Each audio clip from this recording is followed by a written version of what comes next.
At ayan na nga, back to reality na naman tayo mga Mamshi Bells. So kinabukasan na nga ito at ngayon ay araw ng linggo. At dahil walang pasok ngayon mga Mamshi Bells, sinayaan ko na munang matulog yung aking mga anak. Katatapos ko lang palang kumain ng agahan mga Mamshi Bell at uminom ng kape. Kaya eto na naman ang ating haharapin. Oras na naman para harapin ang ating mga gawaing pang araw-araw.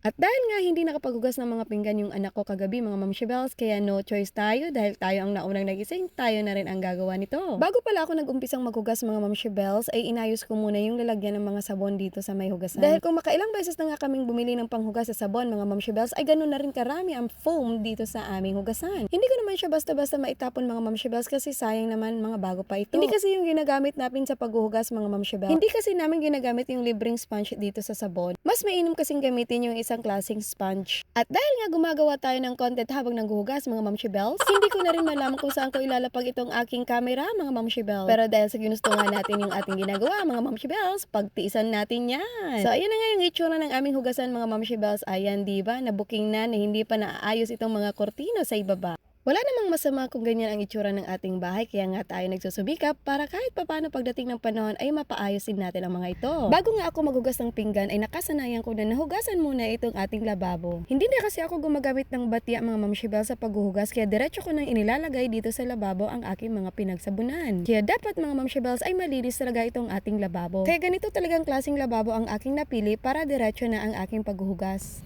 Kailangan ko na lang yung patutuyuan ng mga hinugasan ko. Dito ko muna nilalagay yung mga pinggan na paghugasan ko ng mga Mamshi Bells bago ko ilagay sila sa kanilang lagayan. Mas mainam nang ilagay sila sa kanilang lagayan na tuyo mga Mamshi Bells para hindi sila tirhan ng kung anong mga mikrobyo. At sa wakas nagpakita na rin si Haring Araw mga Mamshi Bells dahil kung maaalala nyo yung aking mga nilabahan ng nakaraang araw ay hindi pa rin natutuyo hanggang ngayon. So maya-maya lang ay ilalabas ko na sila mga Mamshi Bells kasi nga kahit naka-dryer na yung mga damit na yun ay iba pa rin yung amoy pag hindi naaarawan. Pagtutuunan mo lang talaga ng lahat ng gawaing bahay mga Mamshi Bells, kukulangin ang isang araw mo para matapos ang lahat ng ito.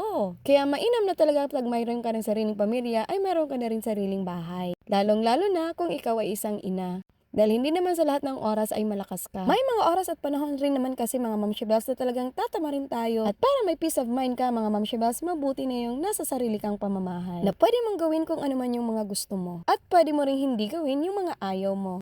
Kasi sa pagiging isang nanay, hindi naman sa lahat ng oras mga Mamshi Bells ay talagang organized ka at malinis tayo. May kanya-kanya tayong priority sa buhay mga Mamshi Bells. Kasi para sa akin mga Mamshi Bells ay hindi naman nasasalamin yung uri ng buhay dahil lang sa bahay. May napanood nga ako noon mga Mamshi Bells na hindi sa lahat ng bahay na madumi, tamad ang ina. Malay natin meron din silang sariling ginagawa or may work from home sila.